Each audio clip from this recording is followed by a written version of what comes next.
अब ये प्रतिबिंब हो गया। अब हम लोग दर्पण में चलेंगे। दर्पण ये होता है गोलीय दर्पण।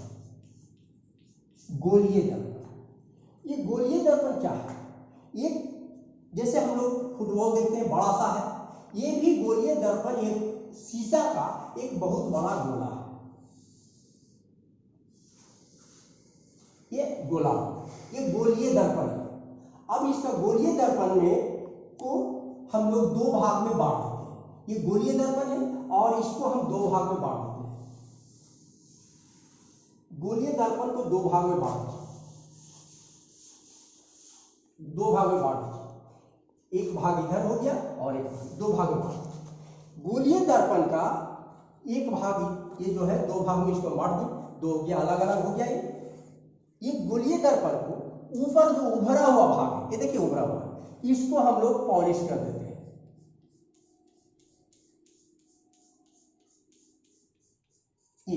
ये ऊपर में उभरा हुआ भाग को, ये गड्ढा है ऐसा धंसा हुआ भाग, और ये ऊपर की ओर है ये, जिसको हम लोग पॉलिश कर देते हैं। ये जब पॉलिश कर देते हैं तो ये हो गया अवतल दर्पण।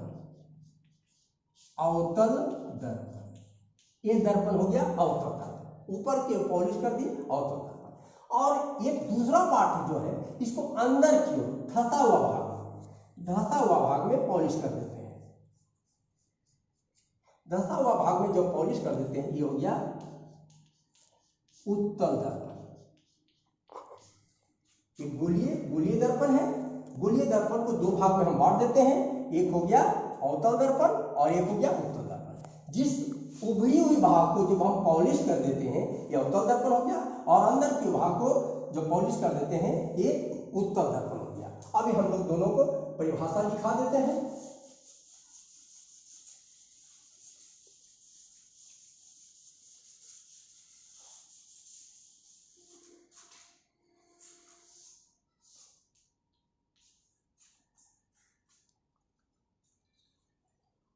गोलीय दर्पण,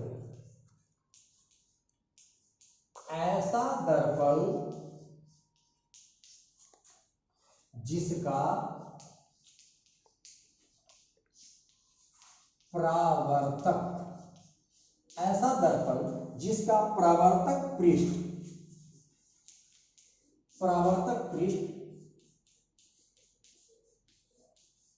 गोलीय होता है। गोलीय होता है, ऐसा दर्पण जिसका परावर्तक पृष्ठ गोलीय होता है, गोलीय दर्पण कहलाता। ये हो गया गोलीय। अब दूसरा हो गया था अवतल दर्पण।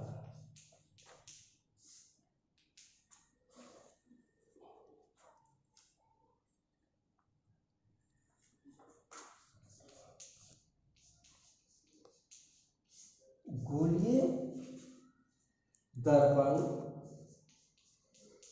का परावर्तक पृष्ठ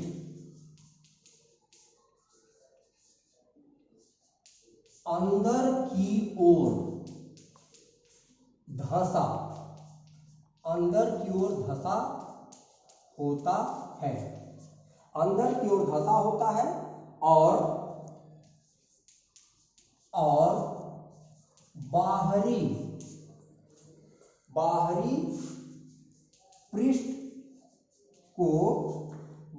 पृष्ठ को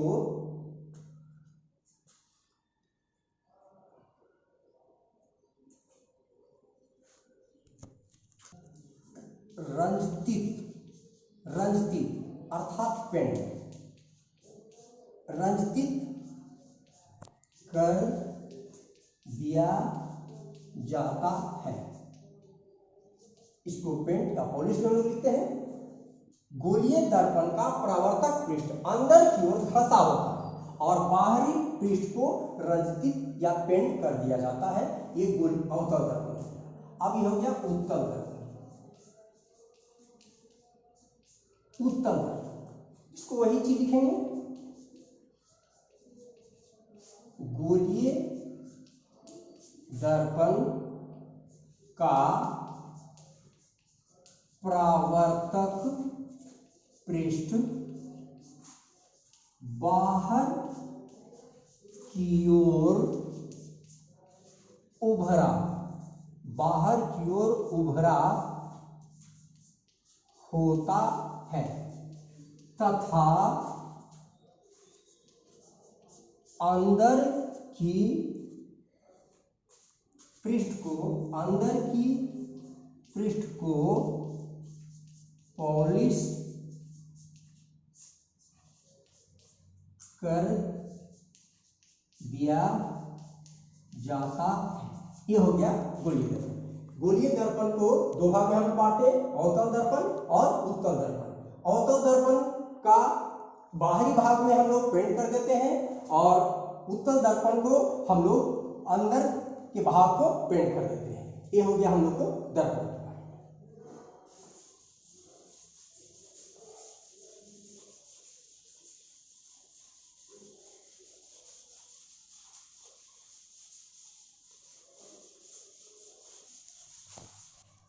अब हम लोग लिखते हैं अवतल दर्पण का उपयोग। अवतल दर्पण का उपयोग, अवतल दर्पण का उपयोग क्या क्या होता है? पहला, अवतल दर्पण का उपयोग जो है टॉर्च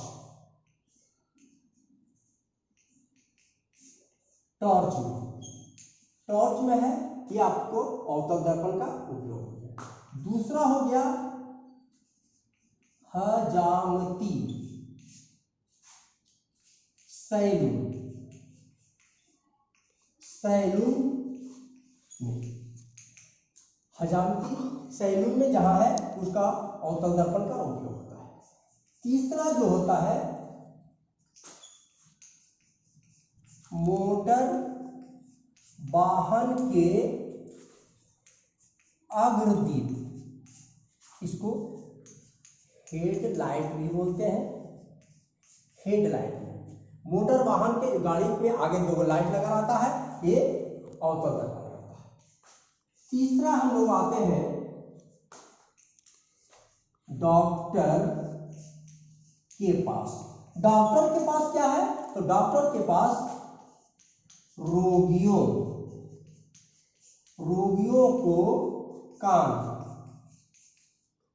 नाक, गले की जांच। ये जो है हम लोग को पांचवा एक लिखते हैं सोलर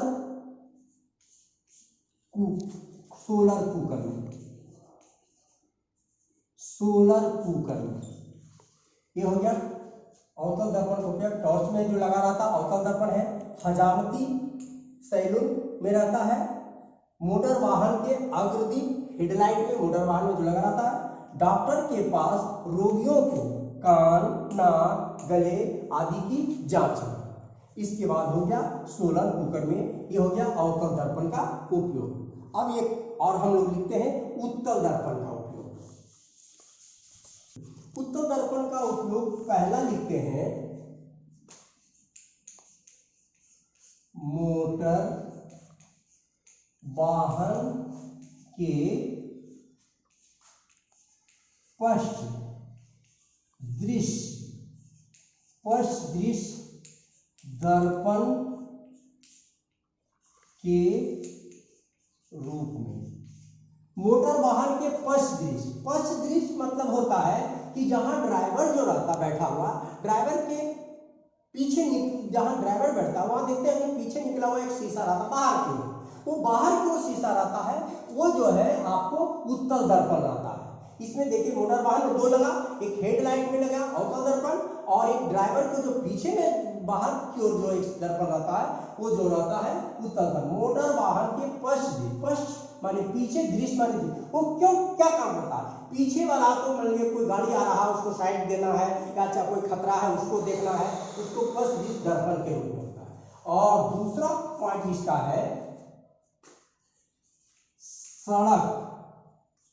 सड़क पर लगे स्ट्रीट लाइट के परावर्तक के रूप में। सड़क पर लगे, आप देखते होंगे वेपर लाइट बड़ा बड़ा रहता है खंभा में, और उसमें लाइट तो है, लाइट तो अलग हो गया, लेकिन एक शीशा अंदर से लगा रहता है, उससे लाइट जो है आगे की ओर फैलता है। तो सड़क पर लगे स्ट्रीट लाइट के परावर्तक के रूप में, यही इसका दो उपयोग है।